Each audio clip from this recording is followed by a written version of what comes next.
हरिओम। हरिओम। स्वागत है आप सभी का आज के इस व्याख्यान में। हम सभी लोग अष्टाध्यायी काशिका वृत्ति के साथ पढ़ रहे हैं। यह व्याख्यान माला पिछले 2 दिनों से अवरुद्ध थी होली के अवकाश के कारण। आज पुनः फिर आगे बढ़ाते हुए आज से पुनः पूर्ववत हम लोग अध्ययन करेंगे और इसको और जितना संभव होगा आगे बढ़ाएंगे। आज हम लोग प्रयास करेंगे कम से कम 2 सूत्र पढ़ें, कम से कम 2 सूत्र पढ़ें और पिछले सूत्र में कुछ अंश, यद्यपि विषय पूरा हो गया था पर कुछ और विषय स्पष्टता से बताना मुझे लगा कि बाकी है, तो वो विषय बता देते हैं और फिर उसके बाद अगले सूत्र पर चलेंगे। ठीक है, तो प्रारंभ में ही सूचना दे देते हैं कि यह जो पूरी व्याख्यान माला चलती है, यह पूरी व्याख्यान माला सरल संस्कृत व्याकरण पर चलती है। उसके साथ साथ और भी बहुत सारे चैनल हैं जो भी अपने चैनल पर इस व्याख्यान माला को प्रसारित करना चाहते हैं, वो लोग डाउनलोड करके इसको प्रसारित कर सकते हैं अपने चैनल पर। बस आज मुझसे पिछले सप्ताह में 2-3 अलग अलग लोगों ने कहा कि इसको अलग अलग लोग अपने चैनल पर डाल रहे हैं, क्या किया जाए गुरुजी? तो मैं कहा डाल रहे हैं, अच्छी बात है, उनके भी कुछ लोग देखेंगे, उनको भी कुछ और लोगों तक हमारे व्याख्यान पहुंचेंगे। तो हमारे इस अध्ययन अध्यापन का एकमात्र उद्देश्य है इस जानकारी का प्रचार। वो यह जरूरी नहीं है कि मेरे चैनल के माध्यम से ही प्रचार हो, आप सभी के सभी अपने चैनल पर भी डालकर इसको प्रसारित कर सकते हैं। बस खाली 2-3 चीज़ों को ध्यान रखें।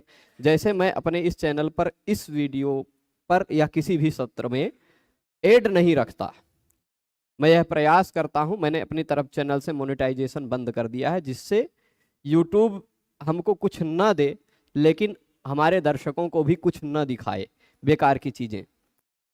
तो ऐसे जो भी लोग डालना चाहते हैं वो लोग इतना ध्यान रखें कि ऐड बंद रखें। ये जो जिस भावना से मैं पढ़ा रहा हूँ कि पढ़ने वाले के बीच में ऐड ना आए, तो वैसा उतना अपने चैनल पर भी रखें, ऐड बंद रखें। और वीडियो में कोई कुछ अंश डिलीट करना, कुछ इधर उधर छेड़खानी करना, ये सब ना करें, तो वीडियो यथावत डाल सकते हैं। मैं कभी कॉपीराइट के लिए क्लेम नहीं करूँगा, क्योंकि मुझे कुछ राइट चाहिए ही नहीं, तो कॉपीराइट की क्या ज़रूरत है। ठीक है, चलिए फिलहाल अब हम इस सूत्र पर आते हैं। ईदूदेत द्विवचनम प्रगृह्यम, यह सूत्र है। ईत ऊत एत द्विवचनम प्रगृह्यम, ये बात आई थी सूत्र में ना। ईत यानी जो इसके अंत में ई दिखाई पड़ रहा हो, ऊत का तात्पर्य होता है जिसके अंत में ऊ दिखाई पड़ रहा हो, तथा एत का तात्पर्य होता है जिसके अंत में ए दिखाई पड़ रहा हो। ठीक है, तो ई ऊ ए, यह तीनों जिसके अंत में दिखाई पड़ रहे हों, ऐसे द्विवचन को हम लोग व्याकरण शास्त्र की भाषा में प्रगृह्य कहते हैं। ठीक है, यह इतना अंश, इतना अर्थ हम लोगों ने पिछले व्याख्यान में पढ़ा था। आज उसको आगे बढ़ाते हुए इस ईदुदेत द्विवचनम प्रगृह्यम में एक पक्ष जो काशिका व्याख्याकार का आया था, इसमें थोड़ी और स्पष्टता कर देते हैं। यहाँ मणिवोष्ट्रस्य लंबेते प्रियौ वत्सतरौ मम, महाभारत का यह एक शांति पर्व के 177वें अध्याय का एक जो वाक्य है, उस वाक्य के आधार पर जो बात उठाई थी, मणिव यह जो शब्द है, क्योंकि लंबेते में द्विवचन है, लंबते नहीं है, लंबेते है, तो द्विवचन होने के कारण यहां इतना स्पष्ट पता चलता है कि मणि द्विवचन है ना। और मणि द्विवचन है, ईकारांत भी है, द्विवचन भी है, इस कारण उसकी ईदुदेत द्विवचनम प्रगृह्यम इस सूत्र के आधार पर प्रगृह्य संज्ञा होनी चाहिए थी। और प्रगृह्य संज्ञा जिसकी भी होती है वहां पर संधि कार्य नहीं होता, मणि इव इतना अलग अलग रहना चाहिए था, यह बात थी। परंतु महाभारत कार ने यहां संधि की है। इससे यह पता चलता है कि ईकारांत, ऊकारांत, एकारांत में जहां भी प्रगृह्य संज्ञा होती है द्विवचन की, वहां उसमें मणि इव इत्यादि के प्रगृह्य संज्ञा का निषेध समझना चाहिए। यह काशिकाकार का मत है। यह मत केवल काशिका व्याख्या का है। ये मैंने बताया था केवल, पर ये पूरी बातें मैंने स्पष्ट बता दी थी, पर यह बात नहीं बताई थी कि यह मत केवल काशिका व्याख्या का है ना। अन्य व्याख्याकारों ने यहां अन्य ही पथ अपनाए हैं। कहा है कि यहां पाणिनि जी के मत के, पाणिनि जी ने यह नहीं कहा था, या यह जो मत है मणि वोष्ट्रस्य लंबेते, जी बिल्कुल, यह जो श्लोक है, श्लोकांश है, फिर भी है तो वाक्य ही ना। तो इस वाक्य में या इस श्लोकांश में कोई दिक्कत नहीं, दोनों चीजें हैं, कह सकते हैं। तो यहां जो इस वाक्यांश में मणिव शब्द है, मणिव, यह बनेगा कैसे? यदि प्रगृह्य संज्ञा होगी तो कैसे बनेगा? क्योंकि प्रगृह्य संज्ञा नहीं होगी, प्रगृह्य संज्ञा नहीं होगी, यह मत केवल काशिकाकार का है। ठीक है, अन्य कुछ लोगों का हो सकता है, लेकिन प्रमुख व्याख्याकारों में केवल काशिका व्याख्याकार का है। यह भाष्यकार भगवान पतंजलि के अनुसार यह पक्ष स्वीकार्य नहीं है कि मणिव इत्यादि के प्रगृह्य संज्ञा का प्रतिषेध करना है। ऐसा ना तो भाष्यकार ने, ना तो वार्तिककार भगवान कात्यायन ने, किसी ने भी इसकी प्रगृह्य संज्ञा का निषेध नहीं किया है। खाली इन्होंने ये जो बात कही है कि ईदादीनाम प्रगृह्यत्वे मणिवादीनाम प्रतिषेधो वक्तव्य, यह जो वाक्य कह दिया है, यह वाक्य इनका स्वयं का है। इस वाक्य का बीज, इस वाक्य के सिद्धांत का बीज ना तो पाणिनि जी के कहीं सिद्धांत में मिलता है, ना तो कात्यायन जी के सिद्धांत में कहीं मिलता है, ना तो भगवान पतंजलि के सिद्धांत में कहीं मिलता है। ठीक है, तो फिर अन्य व्याख्याकारों ने कैसे समाधान किया महाभाष्य के वो महाभारत के उस वचन का? तो महाभारत में केवल यही नहीं, बहुत सारे ऐसे उदाहरण हैं। दो पक्ष हैं यहाँ। महाभारत में बहुत सारे ऐसे उदाहरण हैं जहां पाणिनि व्याकरण के सूत्रों की साफ साफ प्रवृत्ति नहीं होती, उनके नियमों का उल्लंघन साफ साफ दिखाई पड़ता है। उल्लंघन क्या कहना, मतलब जहां पर उनके पाणिनीय व्याकरण के नियम नहीं लग पाते, ऐसा साफ साफ कई उदाहरणों में दिखाई पड़ता है। तो यह संभव है कि ये अन्य किसी व्याकरण के आधार पर यह रहा हो सही। ठीक है, क्योंकि व्यास जी भगवान पाणिनि से पहले हुए हैं, बहुत पहले हुए हैं। अथवा सिद्धांत कौमुदीकार या पदमंजरी व्याख्याकार आदियों ने, पदमंजरी व्याख्या इसी काशिका के ऊपर लिखी गई एक व्याख्या है, उन्होंने इसी पर लिखा, लेकिन इसके थोड़ा सा अतिरेक कर दिया, मतलब इनका अतिक्रमण कर दिया, थोड़ा कह दिया कि इनका यह पक्ष अनुचित है। ठीक है, तो यह बात ध्यान रखिएगा, यहां प्रगृह्य संज्ञा है तो मणि इव नहीं है, मणि व एक अलग शब्द है, मणि व। तो वह शब्द भी इव अर्थ में एक निपात है, एक अव्यय टाइप का शब्द है। ठीक है, तो इस कारण से वह शब्द से अथवा वा शब्द से, इव अर्थ के वा शब्द से भी यह वाक्य बन सकता है, ऐसा सिद्धांत कौमुदीकार का मत है। ठीक है, तो इव शब्द नहीं है, यहां वह शब्द है अथवा वा शब्द है। ठीक है, तो मतलब इसको मैं तोड़ करके लिख देता हूं यहां पर, मणि वोष्ट्रस्य लंबेते, इसको देखिएगा, मणि व उष्ट्रस्य, इस तरह से व जो है ना, ये व इव अर्थ में है, ऐसा माना जा सकता है। ठीक है, अथवा वा एक और निपात वा, मणि वा उष्ट्रस्य लंबेते, तो भी दोनों तरह से संधि करने पर मणि वोष्ट्रस्य लंबेते यही शब्द बनेगा। तो यहां प्रगृह्य संज्ञा के निषेध की आवश्यकता नहीं है। इसी तरह जंपति व दंपति व इत्यादियों में भी वही बात हो जाएगी। और जंपति व दंपति व इत्यादि जो उदाहरण दे रहे हैं रोदसी व, यह लोक में प्रयुक्त उदाहरण नहीं है, यह वैदिक उदाहरण है, और वैदिक उदाहरणों में सारे के सारे विधान वैकल्पिक होते हैं। तो इसलिए वैदिक विधान में जंपति व दंपति व रोदसी व इत्यादि बनाने के लिए वैदिक व्याकरण में इसके प्रगृह्य संज्ञा के निषेध की आवश्यकता नहीं है, जो काशिका व्याख्याकार ने किया है। ठीक है, तो काशिका व्याख्याकार का जो यह पक्ष हो गया कि ये प्रगृह्य मणिवादी नाम प्रतिषेधो वक्तव्य, ये जो बात इन्होंने कही कि मणिव इत्यादि में प्रगृह्य संज्ञा का निषेध हो जाता है, ऐसा मानना चाहिए, यह मत केवल इनका है, अन्य किसी का नहीं। ठीक है, ये बात स्पष्ट है ना। अब आगे चलते हैं, अगला सूत्र हम देखेंगे अदसो मात। अदसो मात सूत्र में जरा यहां ध्यान दीजिएगा, सूत्र क्या है, अदसो मात। अदस शब्द में मां के बाद अदस शब्द होना चाहिए। ठीक है, उस अदस शब्द में मां के बाद आना चाहिए क्या, क्या आना चाहिए, मां के बाद ई उ ए आना चाहिए, खाली इतनी बात है। यहां इव हो तो क्या लेखन बदल जाएगा, बिल्कुल। यहां यदि मणि के साथ हम लोग ए लोक में इव का प्रयोग करें तो मणि इव ऐसा प्रयोग करना पड़ेगा। ठीक है, चलेगा। तो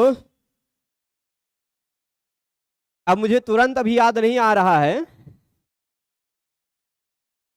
परंतु उपमा अलंकार पढ़ाते हुए 3 भागों में मैंने पढ़ाया है, तो उसके चौथी उपमा के अंतर्गत ही कहीं मैंने एक उदाहरण ऐसा दिया है जहां इव है फिर भी संधि नहीं हुई है। कौन सा उदाहरण, अभी नहीं तुरंत में ध्यान में आ रहा है, पर है ऐसा उदाहरण। तो यहां मणि इव ऐसा ऐसा रह जाएगा अलग अलग। ठीक है, चलिए अब अदसो मात इस सूत्र पर आते हैं। ठीक है, यहां एक बात ध्यान रखिएगा, अदस शब्द है। ठीक है, शब्द कौन सा है, अदस। अदस शब्द जो एक विशिष्ट शब्द है। विशिष्ट शब्द इसलिए बता रहा हूं क्योंकि ये थोड़ा सा आपके सामने जो वस्तु नहीं है ऐसे वस्तु का सूचक एक सर्वनाम है। ठीक, मतलब वह, हम ऐसा कहना चाह रहे हैं, वह उसका सूचक एक शब्द है अदस। ठीक, तो उस अदस शब्द तीनों लिंगों में चलता है, सर्वनाम है। ठीक है,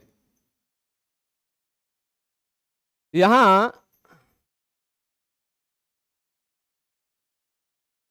उसको बंद कर दीजिएगा, आज ठीक करेंगे। ठीक है, तो अदसो मात, या इससे पहले सूत्र के क्या तात्पर्य है वो लिख लेते हैं। इससे पहले क्या क्या प्रसंग चल के आ रहा है, ई दो दे, ठीक है, डैश लगा देते हैं, द्विवचनम, ये 3 शब्द थे ना पिछले सूत्र में, प्रगृह्यम,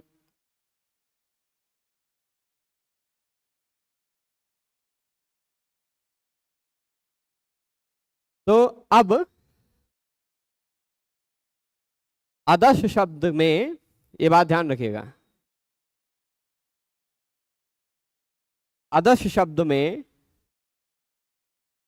इस अदसो मात, अच्छा बेर देखिएगा, अदसो मात सूत्र में ऊपर से किन किन शब्दों की अनुवृत्ति आनी चाहिए, है ना। अदसो मात में किन किन शब्दों की अनुवृत्ति आनी चाहिए,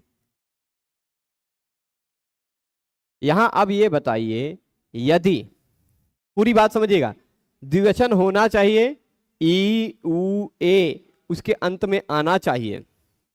ठीक, द्विवचन होना चाहिए, उसके अंत में ई उ ए आना चाहिए, तो उसकी प्रगृह्य संज्ञा होती है। ठीक, पर अदस में, अदस शब्द में मां के बाद आए तो भी खाली इतने मतलब हुआ। ठीक, पूरा सूत्र का इसका अर्थ बता रहा हूं, ईकारांत उकार, ई उ ए जिसके अंत में आते हो ऐसे द्विवचन को प्रगृह्य कहा जाता है, अदस शब्द में मां के बाद आते हो तो भी।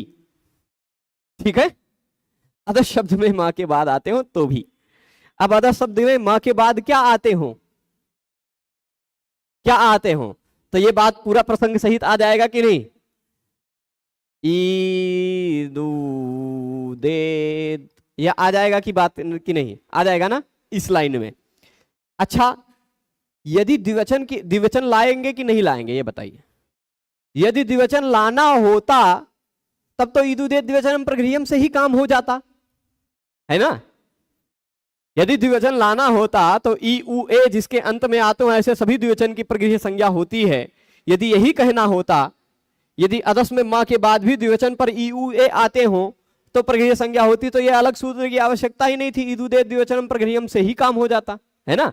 इससे स्वयं पता चलता है, नया सूत्र बनाने से स्वयं पता चलता है कि द्विवचन की बात नहीं आएगी। यदि द्विवचन की बात आई होती तो ईदु दे द्विवचनम प्रगृह्यम से ही काम चल जाता।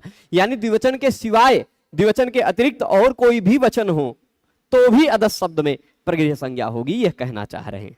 ठीक है, समझ गए? तो अदश शब्द में म के बाद यदि ई उ ए आते हो तो उसको प्रगृह्य कहा जाता है, खाली इतने तात्पर्य होगा। ठीक है, इस ईदुदेत को यहां लिख दिया है तो इसको मिटा देते हैं, प्रगृह्यम को यहां बता देते हैं। ईदुदेत यहां देत कर देते हैं, ईदुदेत प्रगृह्यम। ठीक, पूरी बात हो गई ना। द्विवचन क्यों नहीं आया? क्योंकि ई उ ए जिसके अंत में हो, यदि द्विवचन ही कहा जाता तो इसका मतलब एक वचन और बहुवचन में नहीं हो पाता है ना। और यदि द्विवचन कहा जाता तो ईदु दे द्विवचनम प्रगृह्यम से ही स्वकार्य सिद्ध है, दोबारा दूसरे सूत्र की क्या आवश्यकता है ना। बात समझ रहे हैं, पूरी बात समझ रहे हैं ना। तो जो काम पिछले सूत्र से स्वतः हो जा रहा है उसको कार्य के लिए फिर से अलग सूत्र बनाने की क्या आवश्यकता। ठीक है, तो कुछ प्रश्न है? कुछ प्रश्न होगा तो तुरंत पूछिएगा, आप लोग प्रश्न पूछ सकते हैं कोई भी, है ना। तो अब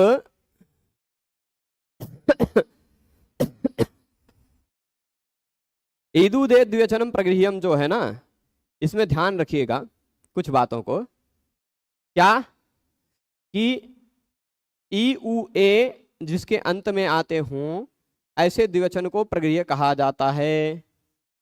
तो हम अब देखते हैं अदस शब्द के तीनों लिंगों में रूप। अदस शब्द में अदस एक शब्द है जिसका अर्थ होता है वह का सूचक एक अदस शब्द है जिसका रूप ऐसे मैं खाली सुना देता हूं। असौ, असौ, अमू, अमी, अमुम, अमू, अमून, अमुना, अमूभ्याम, अमीभिः, अमुष्मै, अमूभ्याम, अमीभ्यः, अमुष्मात्, अमुस्माद, अमूभ्याम, अमीभ्यः, अमुष्य, अमुयोः, अमीशाम, अमुस्मिन्, अमुयोः, अमीषु। ऐसा रूप पुल्लिंग में बनता है। स्त्रीलिंग में भी इसी तरह असौ, अमू, अमूह, अमुम, अमू, अमूह, अमुया, अमुना नहीं बनेगा, अमुया, अमुभ्याम, अमीभिः, अमुभिः, अमुभिः, हाँ यहां नहीं होगा ई। ठीक है, और फिर उसके बाद अमुवई, अमुष्यई, अमुभ्याम, अमुभ्यः, ऐसे मतलब रूप बनता है उसका, थोड़ा सा टेढ़ा मेढ़ा रूप है। पुल्लिंग, स्त्रीलिंग, नपुंसकलिंग, इन तीनों लिंगों का रूप आप यहां से देख सकते हैं। मैं दिखा देता हूं, आ जाओ प्रभु, दिखा ही देता हूं, यहां पर रूप दिखेगा, आ जाओ। यहां आप जाएंगे शब्द पाठ में, संभवतः नीचे से शब्द पाठ में जाएंगे, खुल जाओ, तो उसके रूप दिखाई पड़ेंगे। तीनों रूप मैं खोल लेता हूं तो ही ज्यादा अच्छा रहेगा, और दिखाई पड़े तब तो। आ गया अदस,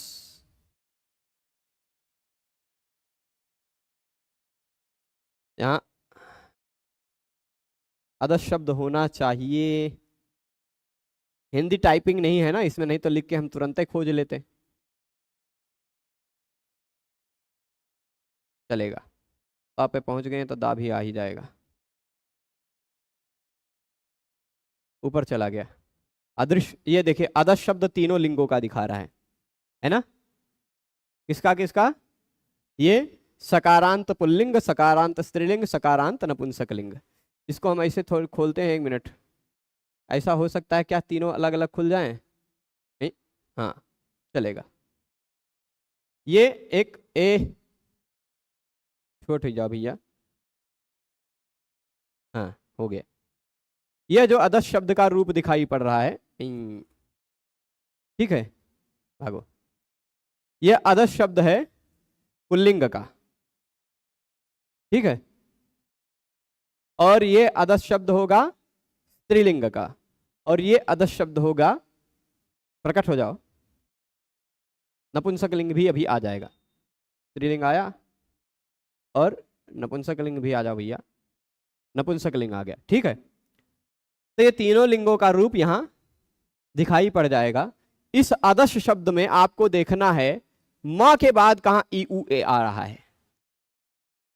इस लाइन में कहीं आ रहा है, मां के बाद ई उ आ रहा हो किसी शब्द के अंत में, ई उ ए नहीं आ रहा है ना। इस लाइन में कहीं आ रहा है तो आप देखेंगे ए भाई,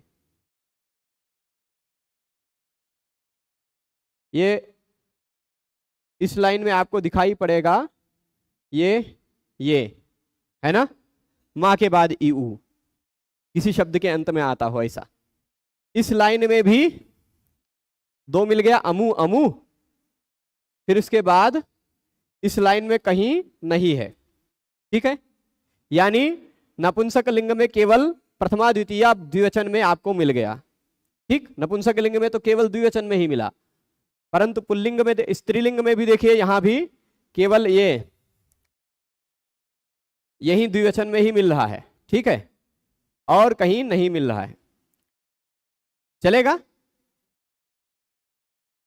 विसर्ग वाला नहीं मिल चलेगा, क्योंकि विसर्ग में अंतिम में ऊ नहीं है, ऊ है, ठीक है। अंतिम में ऊ होना चाहिए, शुद्ध विसर्ग की रहित। विसर्ग भी एक अतिरिक्त वर्ण है ना। तो अब इसके बाद पुल्लिंग में देख लेते हैं। मां के बाद जहां ई उ ए आता हो ऐसा आपको यहां दिखाई पड़ेगा, यहां भी अमु अमु, ठीक, और यहां दिखाई पड़ेगा अमी, ठीक। मां के बाद ई उ, इसी अमी के लिए द्विवचन को नहीं लाए इसी अमी के लिए, नहीं तो अमु अमु वाली बात तो इदुदे द्विवचन प्रगृह्यम से ही सिद्ध हो जाती, पर अमी वाला नहीं सिद्ध हो पाता इदुदे द्विवचन प्रगृह्यम से, क्योंकि यह ईकारांत तो है पर द्विवचन नहीं, बहुवचन है, ठीक है। इसीलिए यह अदसोमात सूत्र अलग बनाना पड़ा, ये दिखाने के लिए, इसलिए मैं दिखाया हूं आपको। अमू हो, अमी हो, अच्छा किसी भी शब्द में आपको ई उ ए अंत में नहीं दिखाई पड़ा, ए तो अंत में आता हो अदश शब्द में, ऐसा कहीं दिखाई ही नहीं पड़ा, है ना। खाली या तो ऊ दिखाई पड़ रहा है अमू में एक जगह, या तो ई दिखाई पड़ रहा अमी में एक जगह, है ना।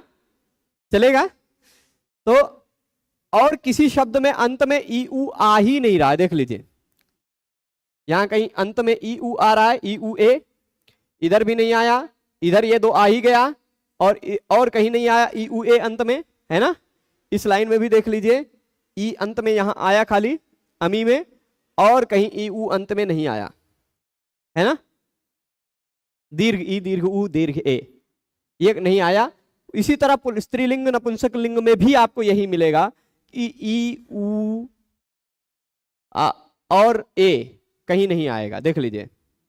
स्त्रीलिंग में भी देख लीजिए ए कहीं दिखाई पड़ रहा है, इस लाइन में ई उ ए में से कुछ नहीं दिख रहा है ना, और इस लाइन में केवल यही 2 मिला, ई उ ए, और कहीं नहीं दिख रहा है ना।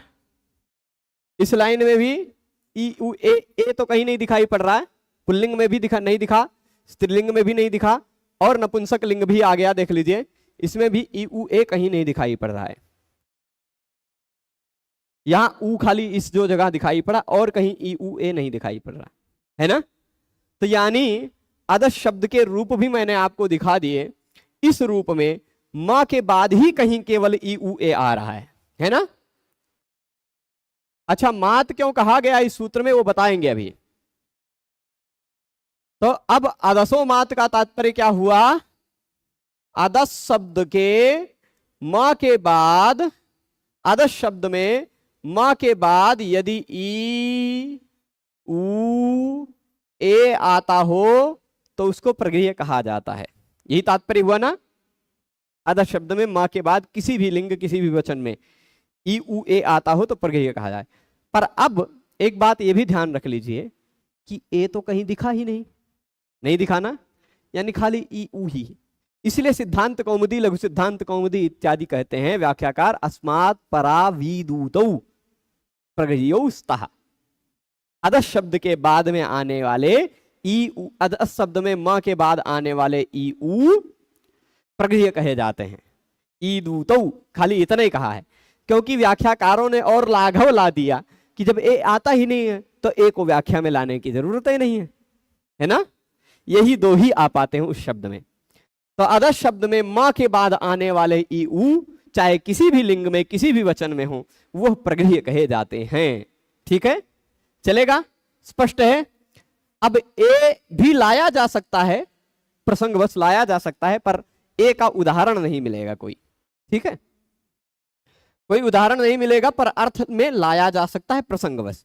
कि अदस शब्द में, फिर से देखिएगा अर्थ, अदस शब्द में मां के बाद आने वाले ई ऊ ए को प्रगृह्य कहा जाता है, इतना तात्पर्य हुआ है ना? इसलिए प्रगृह्य संज्ञा का सूत्र है।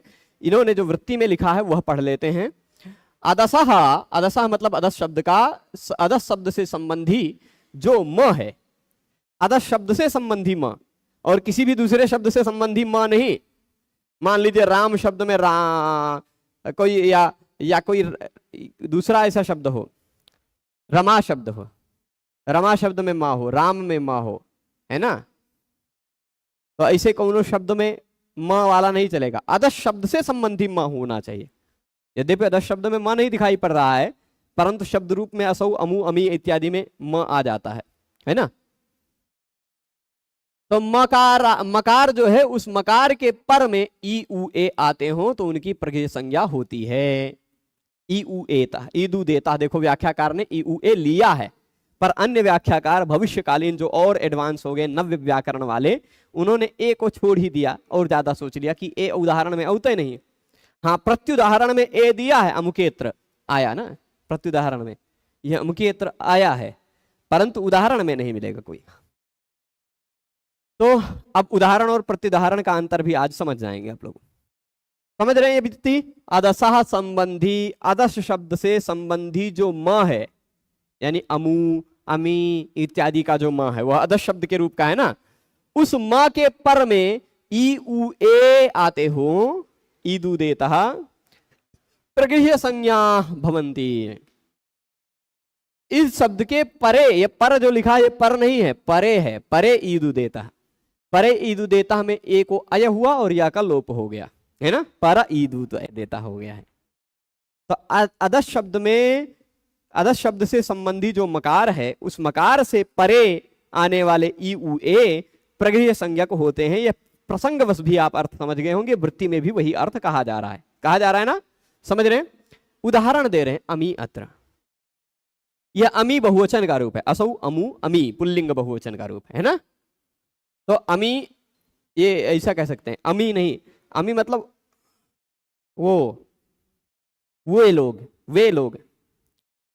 वे लोग यहां आए हैं, वे लोग यहां आए हैं, अमी अत्र। तात्पर्य क्या है? अमी का मतलब क्या हो गया? वे लोग, बहुवचन, अत्र यहां हैं, वे लोग यहां हैं, ये तात्पर्य है। अब अमी शब्द को देखिएगा ध्यान से, यह अदस शब्द का एक रूप है, असौ, अमु, अमी, ऐसे रूप बनता है, अदस शब्द है ना।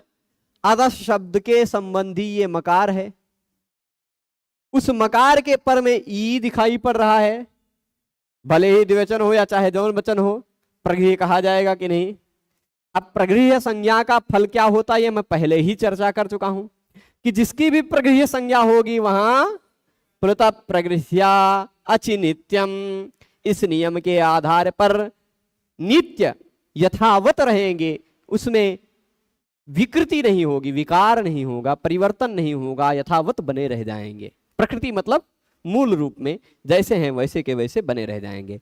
तो अमी अत्र में संधि कार्य नहीं हुआ, यथावत वे बने रह गए। ठीक है, इतनी बात स्पष्ट है। तो नहीं, विसर्ग वाला प्रगृह्य संज्ञक नहीं होगा, चलेगा? ऐसी कोई बात नहीं है बिना व्याकरण पढ़े हम संस्कृत नहीं बोल सकते हैं, बिना व्याकरण पढ़े भी संस्कृत बोल सकते हैं, और व्याकरण पढ़ करके भी नहीं बोल सकते हैं, ऐसी भी बात है। भाषा का विषय अलग है और ज्ञान का विषय अलग है, व्याकरण का विषय अलग है।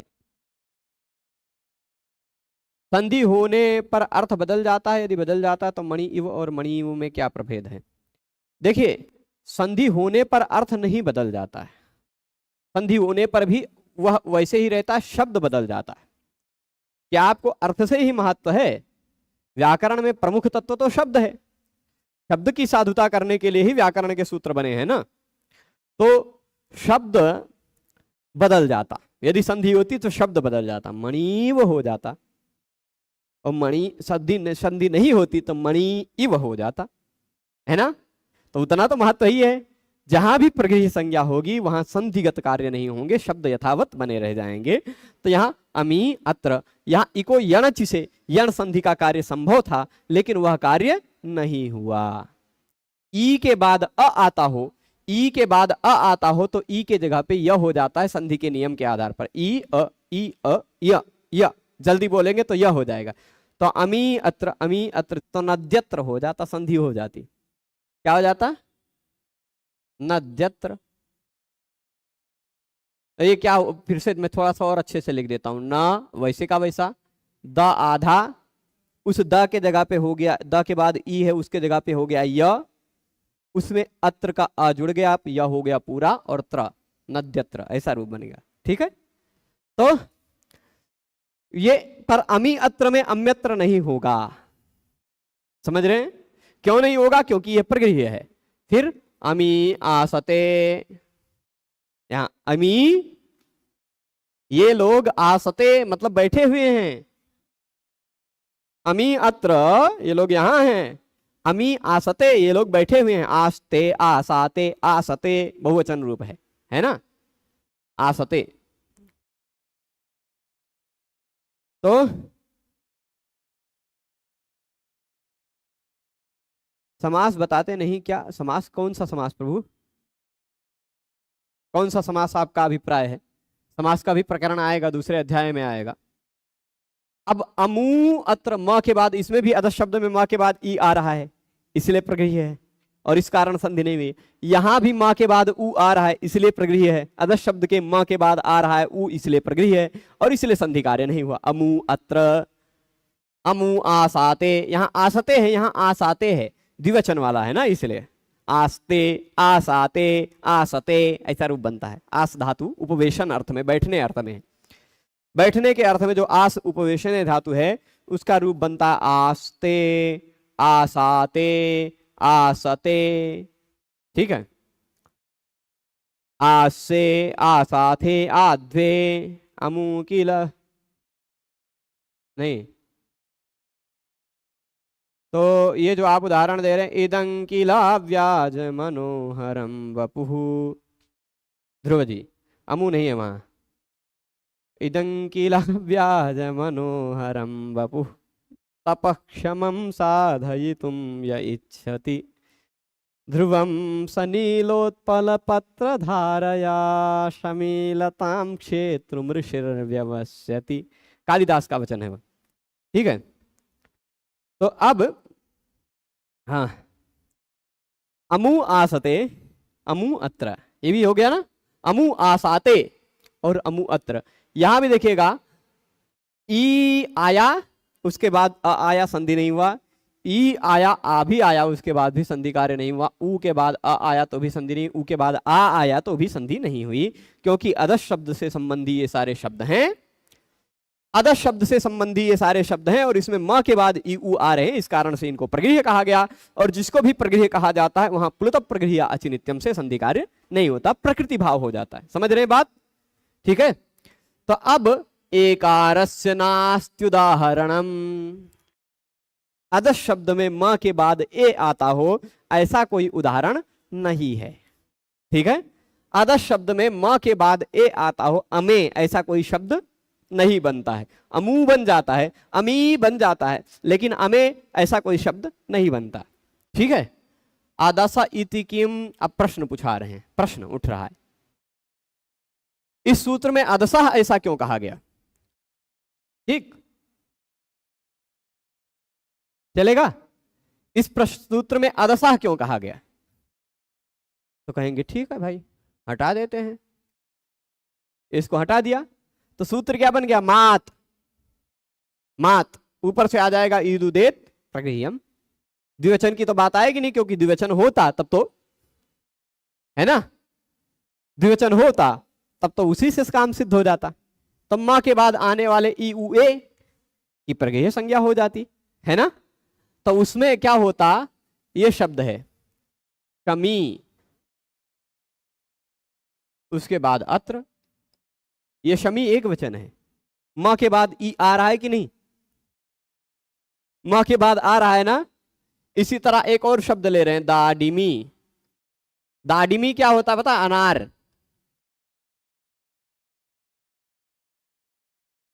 अनार की जो लता होती है, जो वृक्ष होता है, उसको दाडिमी कहा जाता है अथवा दाडिम कहा जाता है। चलेगा? तो शमी अत्र, दाडिमी अत्र, इस जगह पर अब आप बताइए, मां के बाद ई आ रहा है कि नहीं?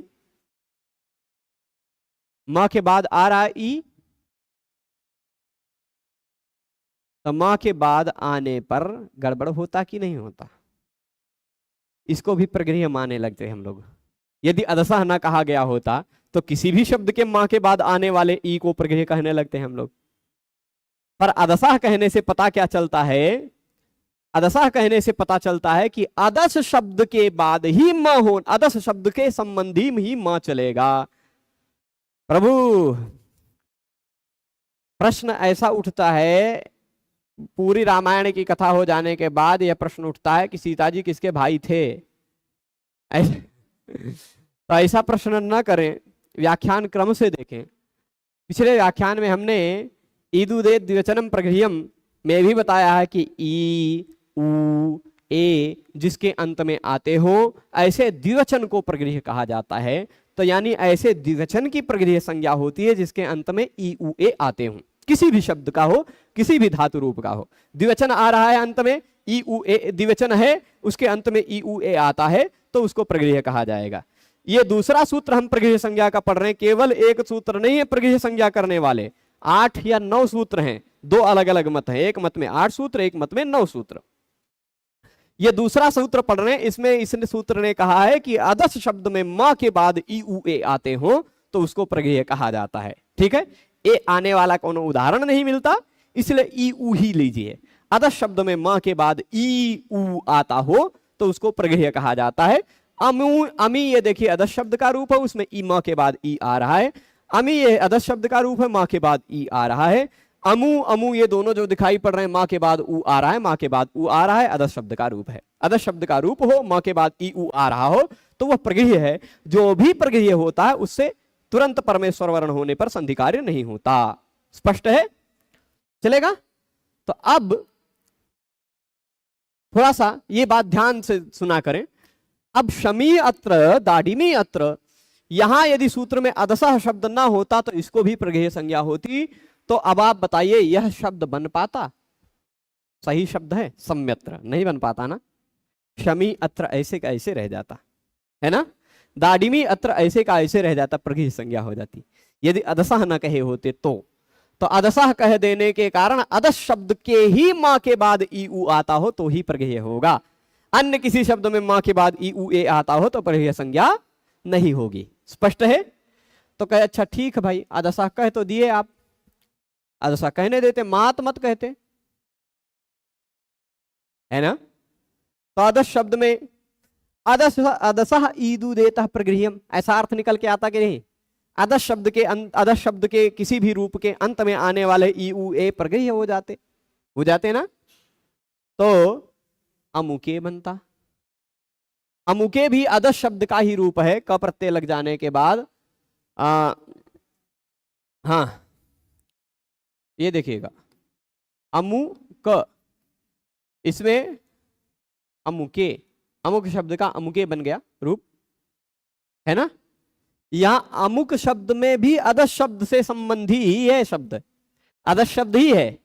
यहां इस अमुके में भी अंत में अदस, खाली अदसा कहा गया होता, मात ना कहा गया होता, तो यह कात है, का के बाद ए आ रहा है, इसकी प्रगृह्य संज्ञा होती कि नहीं? इसकी भी प्रगृह्य संज्ञा होती। और अमुके के बाद अत्र है, तो यहां संधि कार्य नहीं होता, है ना, संधि कार्य नहीं होता, क्योंकि अदस शब्द के बाद आ रहा है, अदस शब्द के अंत में ए। तो इसलिए केवल अदस शब्द ही नहीं, अदस शब्द के सभी ए उ ए की प्रगृह्य संज्ञा नहीं होगी। अदस शब्द में भी अदस शब्द से संबंधी मां के बाद आने वाले ई उ ए की प्रगृह्य संज्ञा होगी, सभी की नहीं। इसलिए मात कहा गया। मात ना कहते तो यहां भी प्रगृह्य संज्ञा होने लग जाती। मात कह देने के कारण यहां ये जो है ए, ये मां के बाद नहीं है, क के बाद है, इसलिए इसकी प्रगृह्य संज्ञा नहीं होगी। और प्रगृह्य संज्ञा नहीं होगी तो संधि होगी। एंगा पदांता दति नियम लगकर ए और अ में से ए खाली बचेगा, अ जो गायब हुआ उसके जगह पे अवग्रह आ जाएगा, अमुकेत्र ऐसा बन जाएगा। ठीक है, तो मादिति की मात क्यों कहा गया उसका उदाहरण बता दिया, प्रत्युदाहरण अमुके अत्र। उदाहरण और प्रत्युदाहरण का तात्पर्य समझिएगा। जो प्रत्युदाहरण दे रहे हैं वह इस सूत्र का उदाहरण नहीं है, यह भी दाडिमी अत्र समी अत्र, ये इस सूत्र का उदाहरण नहीं है। प्रत्युदाहरण प्रश्न पूछने के बाद दिया जाता है हमेशा, कि सूत्र में यह शब्द ना होता तो क्या होता, तो ये बनने ये नहीं बन पाता, ये नहीं बन पाता, है ना। यदि अदशा शब्द ना होता तो अदशा शब्द ना होता तो सम्यत्र दाडिम्यत्र ये शब्द नहीं बन पाता। और यदि मात ना कहे होते तो अमुके अत्र नहीं बन पाता, अमुके अत्र नहीं बन पाता, अमुके अत्र ही रह जाता, है ना, संधि कार्य नहीं होती। ये बात आप अंतर समझ गए होंगे, और इसी के साथ आप यह सूत्र भी समझ गए होंगे विधिवत, है ना, अदसो मात। अगला सूत्र भी देख लेते हैं साथ ही साथ, और बहुत सामान्य सूत्र है। सूत्र है शे। सूत्र क्या कहता है? शे। ठीक है, छोटा सा सूत्र है ना। अब आप इससे पिछले सूत्र के सभी शब्दों को पहले लिख लें, तो कौन कौन सा शब्द आ रहा है यहां अनुवृत्त होकर, यह भी पता चलेगा। पिछले सूत्र का पूरा क्या था? अदसह मात, है ना, अदसह मात ईदु देत प्रगृह्यम, है ना, इतनी बातें थी।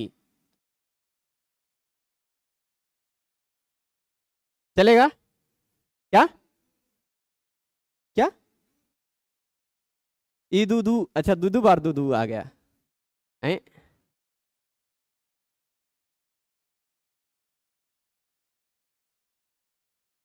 हाँ ईदु दू हो गया था, ठीक है।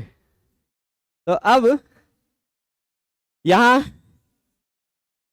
आदसह मात ईदु देत प्रगृह्यम, यही बात थी ना। अब ये बताइए इतने शब्दों में से कौन कौन सा शब्द यहां आ सकता है? इसने कहा था कि अदश शब्द के संबंधी म के बाद आने वाले ई उ ए को प्रगृह्य कहा जाता है।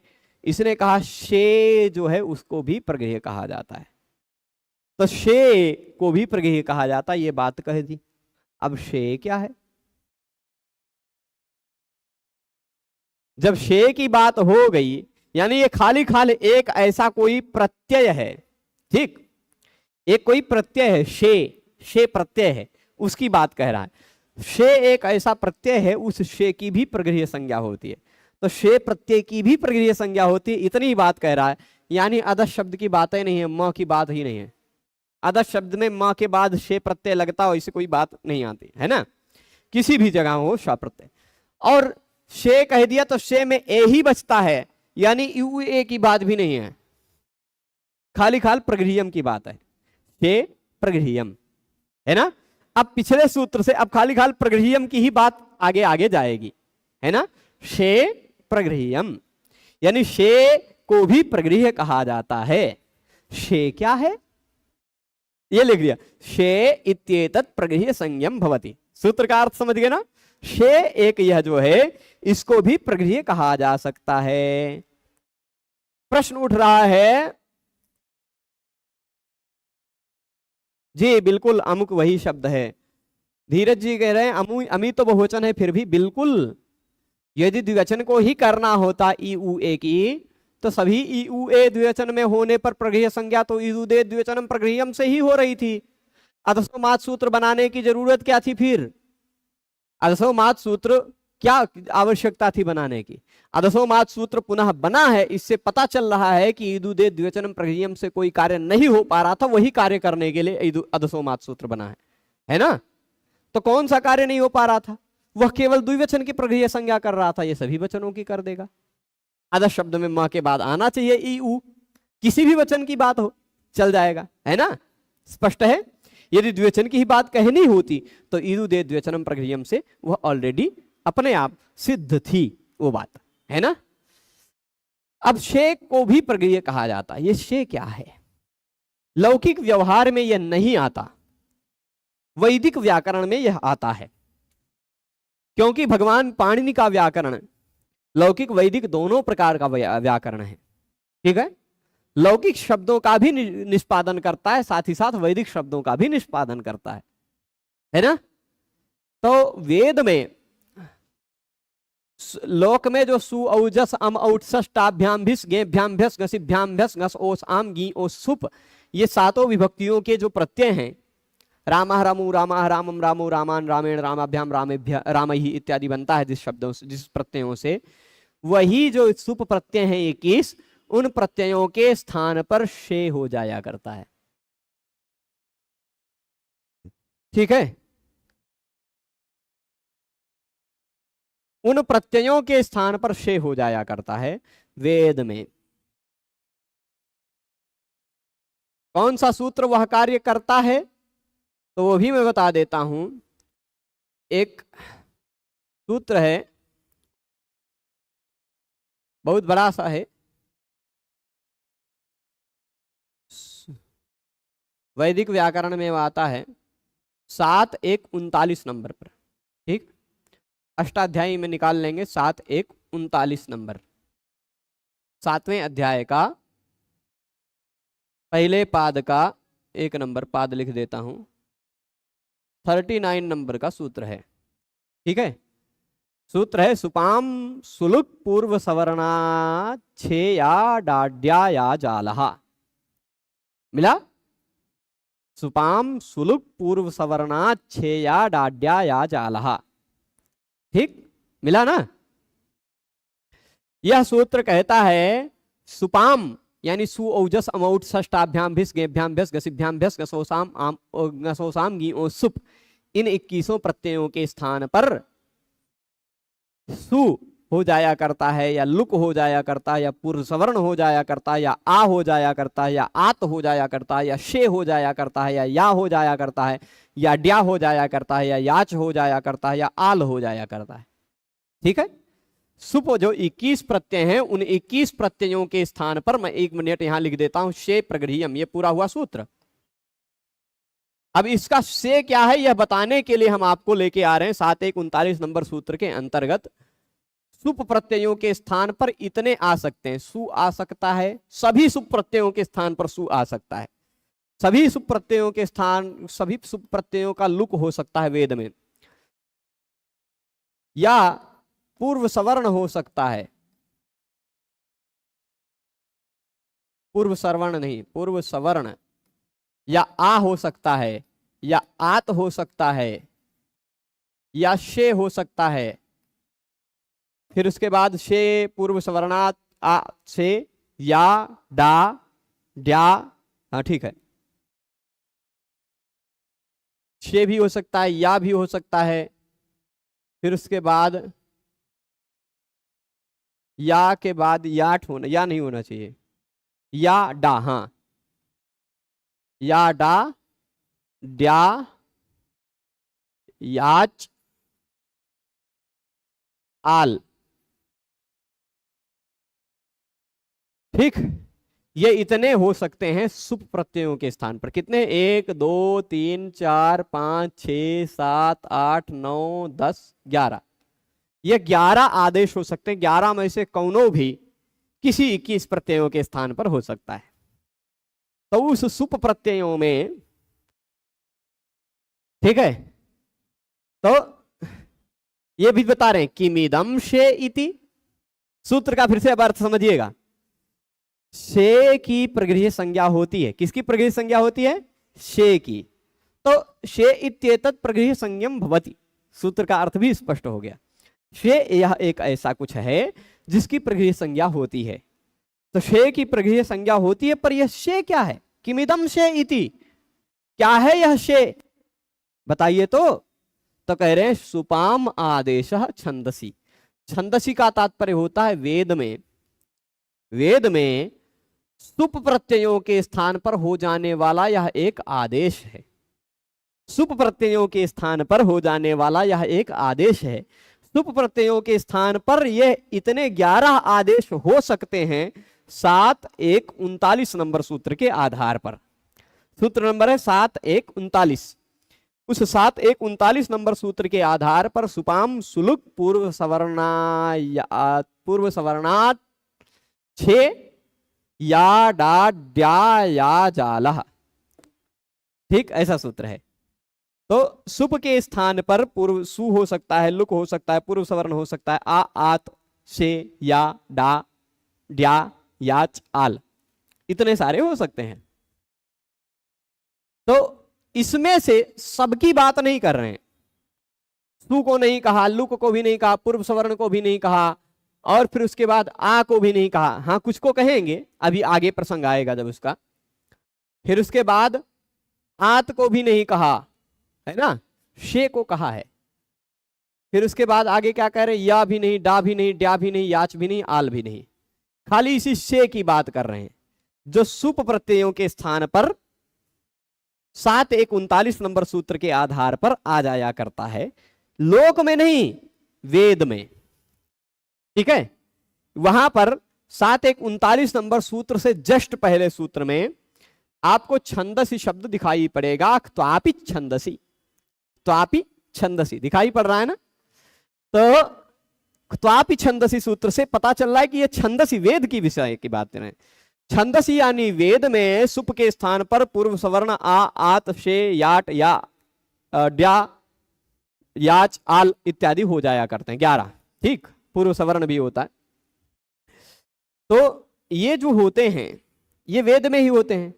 उस वेद में सुप के स्थान पर जो से हो जाया करता है, शे, उस शे को प्रगृह्य कहा जाता है। स्पष्ट है सूत्र का अर्थ? पूरा स्पष्ट अर्थ यही होगा कि शे यह जो है इसको प्रगृह्य कहा जाता है। तो यह शे है क्या, उसका भी बैकग्राउंड आपको बता दिया गया कि सुप के स्थान पर, सुप यानी विभक्ति वाले जो 21 प्रत्यय होते हैं, उन विभक्ति वाले 21 प्रत्ययों के स्थान पर आदेश हो जाया करता है। छंदसी यानी वेद में, वेद में हो जाया करता है यह आदेश। जैसे उदाहरण दिया है, नयुष्मे वाजवंधवः, नयुष्मे वाजवंधवः, ऋग्वेद में यह दिखाई पड़ रहा है। 08 8वें मंडल के नहीं 8वें अष्टक का होगा, 8वें अष्टक के 6ठे अध्याय के 8वें अनुवाक का 19वां मंत्र। ठीक है, तो ये पुराने वर्गीकरण के आधार पर है। ऋग्वेद के 2 तरह के वर्गीकरण मिलते हैं, 8 अष्टकों वाला मिलता है और 10 मंडलों वाला मिलता है। तो 4 संख्या यदि डॉट डॉट दिखाई पड़ रही तो अष्टक वाले विभाजन का है। यदि 3 डॉट डॉट दिखाई पड़ रहे हैं, 3 संख्या ही, तो मंडल सूक्त मंत्र इतना है। यदि 8.6.8 लिखा होता, खाली इतने लिखा होता, तो हम कह देते 8वें मंडल के 6ठे सूक्त का 8वां मंत्र। ठीक, परंतु ये ऐसा लिखा है तो हम 8वें अष्टक के 6ठे अध्याय का और 8वें अनुवाक का 19वां मंत्र, ये 19वीं ऋचा ऐसा कह सकते हैं। तो युष्मे बाज बंधव, इसमें युष्मे में युष्मद शब्द है, ठीक, युष्मद शब्द में युष्म बचा है, उस युष्म के बाद आ गया है शे, युष्म के बाद आ गया है शे, और उस शे कारण ये गायब होगा, इस अ का भी लोप होगा, उसके जगह पे आ जाएगा शे, युष्मे बन गया। युष्मे में जो ए दिखाई पड़ रहा है वो शे है, वेद में ही यह मिलता है, ठीक, और इस कारण युष्मे है प्रगृह्य, क्योंकि इसके अंत में दिखाई पड़ रहा है शे, ठीक है। तो युष्मे वाज बंधवा में प्रगृह्य संज्ञा है, तो पर इसके संधि, प्रगृह्य के कारण संधि नहीं हो पाई, इसका कोई फल इस उदाहरण में ऋग्वेद के नहीं दिखाई पड़ रहा, क्योंकि इसके तुरंत बाद स्वरवर्ण हो तब संधि कार्य का निषेध होता है, इस उदाहरण में आपको दिखाई पड़ेगा। जिस तरह युष्मद शब्द का युष्मे बन गया शे प्रत्यय लगने पर, उसी तरह अस्मद शब्द का अस्मे बन सकता है शे प्रत्यय लगने पर, ठीक है।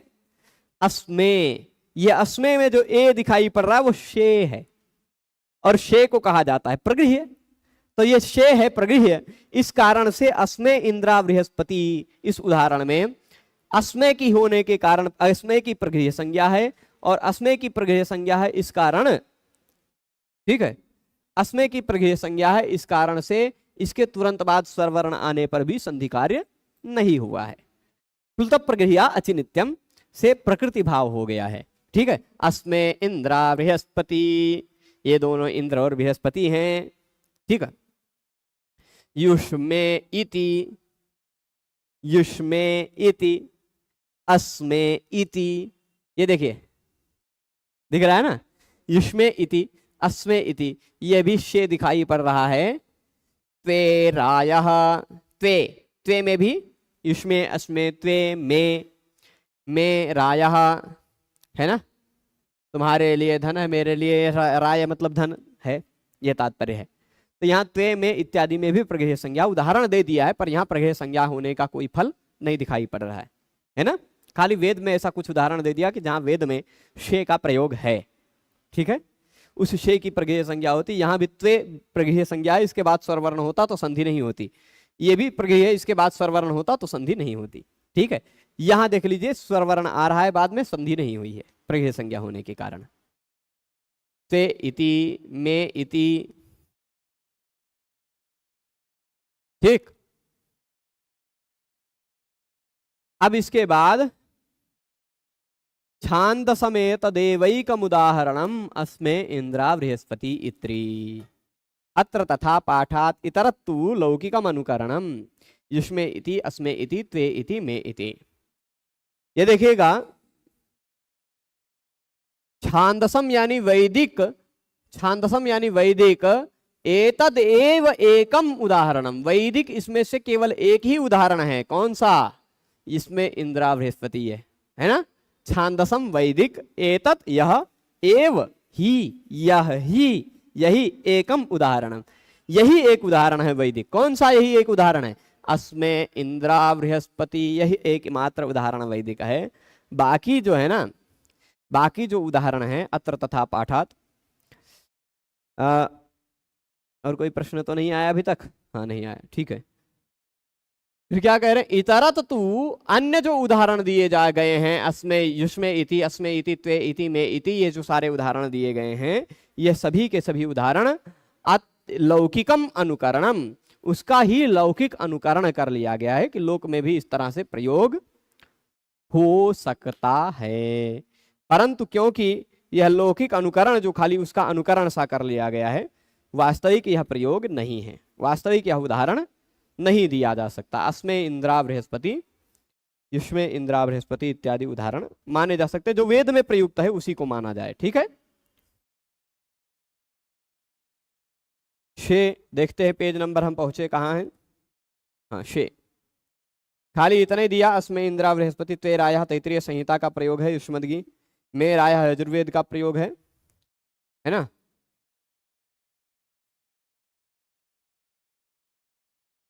शेष तो जो हैं वह पद पाठ हैं, अत्र तथा पाठात, अत्र मतलब लोक में वैसा पाठ होता है,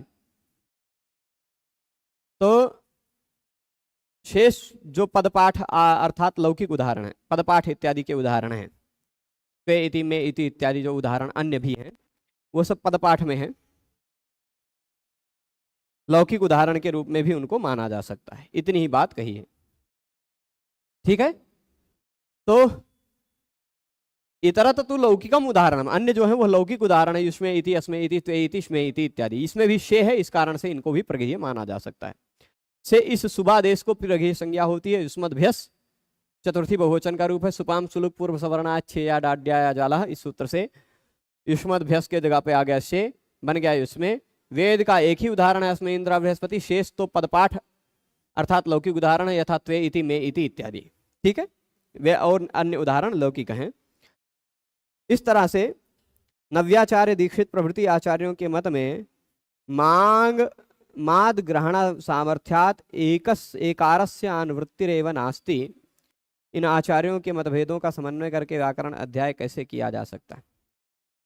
शिवम जी का प्रश्न अच्छा है। देखिए, आचार्य बहुत हैं और सभी आचार्यों का अपना स्वतंत्र मत भी होता है। भगवान पाणिनि ने अपने सूत्रों को लिखा है, केवल सूत्रों का प्रणयन किया है, पर सबकी प्रज्ञा, सबकी बुद्धि उस स्तर तक नहीं पहुंच सकती कि भगवान पाणिनि क्या कहना चाहते थे वह समझ सके। जिसने जिस स्तर से समझा उस स्तर से लिखा, जिसने जितने व्यापक गहराई के स्तर से समझा उतने व्यापक गहराई के स्तर से लिखा। इसमें हम सभी आचार्यों का सम्मान करते हुए सबके मतों को देखते हुए चल सकते हैं। किसी के मत के तिरस्कार करके, किसी के मत को सम्मानित करके हम नहीं चलें तो ज्यादा ठीक है। हम सबके मत को सम्मान दें, सबके मत को अपनी बुद्धि में रखें तो ही ठीक रहेगा। तो जो वास्तविकता यही है कि एक ही अनुवृत्ति आवश्यक नहीं है, पर फिर भी एक योग निर्दिष्टानाम सहवा प्रवृत्ति सहवा निवृत्ति इत्यादि के आधार पर पूरे की अनुवृत्ति लाई जा सकती है। अब दीक्षित प्रभृति जो आचार्य हैं, उन आचार्यों के अनुसार उन्होंने यह देखना होगा, दीक्षित प्रभृति आचार्यों को आदर्शो मात में क्या उदाहरण प्रत्युदाहरण दिया है, यह ध्यान दे दीजिए। मैं एक बार देख लेता हूं। आदर्शो मात में सिद्धांत कौमुदी व्याख्याकार ने मात किम, ठीक, मात किम,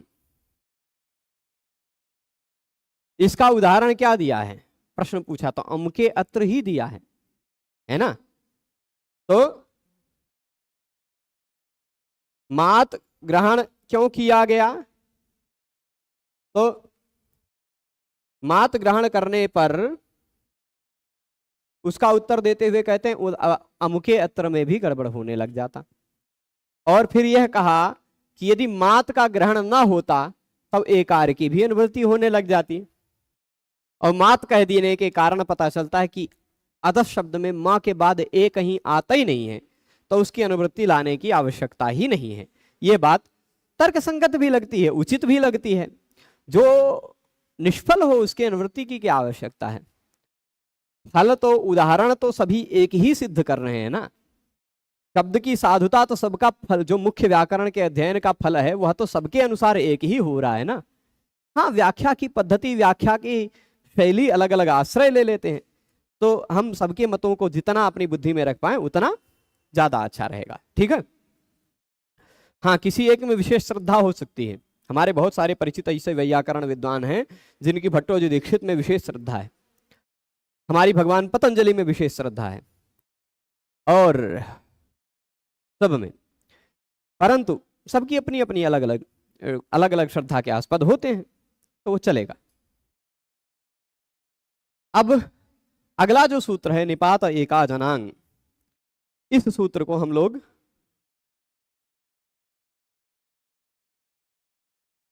गुरुजी हम लघु सिद्धांत की वृत्ति से ज्यादा समझते हैं या काशिका वृत्ति के? देखिए, आप दोनों की वृत्तियों से पढ़कर समझने का प्रयास कीजिए, जिससे आप ज्यादा समझ पाते हो वही समझिए। दोनों वृत्तियों में फर्क क्या है? लघु सिद्धांत कौमुदीकार ने अष्टाध्यायी के सूत्रों के क्रम को अष्टाध्यायी पाणिनि जी के क्रम का भंग करते हुए प्रक्रिया के अनुसार क्रम को ला करके केवल 4000 सूत्रों में से प्रमुख 1269 सूत्रों को ही रख करके एक लिखा लघु सिद्धांत कौमुदी। लोग शॉर्टकट में जाते हैं, बहुत सारे शॉर्टकट में जाते हैं, सारा सिद्धांत कौमुदी भी आ गई और उसके बाद और सार भी आ गई। मतलब पहले सिद्धांत कौमुदी थी, फिर और लघु आई, थोड़ा सा बहुत कुछ है। तो हमको यदि पूरा पाणिनि भगवान के क्रम से पढ़ना है और समझना उसी क्रम से जिस तरह उन्होंने कहा, तो उसके लिए अष्टाध्यायी का ही आश्रय लेना ज्यादा सही रहेगा। और अष्टाध्यायी पर सरल पद्धति में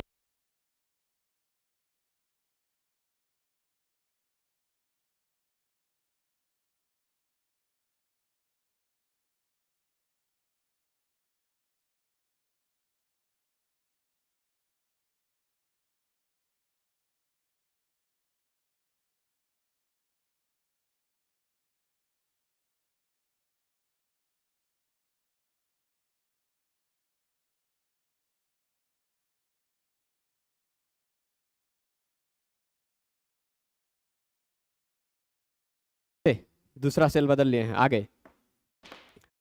तो मैं बता रहा था, हाँ, तो ये गड़बड़ी आ गई थी माइक के कनेक्शन की। विशेष यह है कि अष्टाध्यायी वार्तिक या भाष्य के बाद सबसे पहले आज तक 1300 वर्ष पूर्व काशिका लिखी गई। ठीक है, तो मैं ये बता रहा था कि ये जो निपात एकाजनांग सूत्र है, बहुत विषय है इसमें, ये समझने वाला सूत्र है। प्रगृह्य संज्ञा में अब तक जो हमने ईदुदे द्विवचनम प्रगृह्यम पढ़ा, अदसो मात पढ़ा, हे पढ़ा, इन तीनों सूत्रों के अर्थ को एक साथ ध्यान रखिएगा। इन तीनों सूत्रों के अर्थों को समझने में हमें जितना समय लगा उतना अकेले यह निपात एकाजनांग ले सकता है।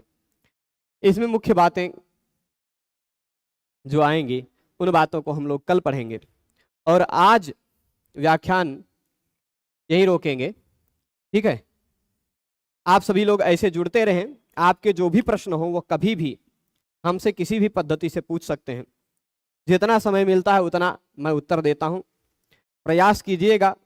कुछ लोग, बहुत सारे लोगों तक नंबर पहुंच गया है, जिनके पास पहुंच गया वो लोग अधिक प्रचार न करें, क्योंकि फ़ोन इतने आते हैं कि मैं पूर्णतः असामाजिक हो गया हूँ। घर पे भी बैठा रहता हूँ तो घर के लोग कहते हैं कि ये हैं ना है, दोनों बराबर है ना।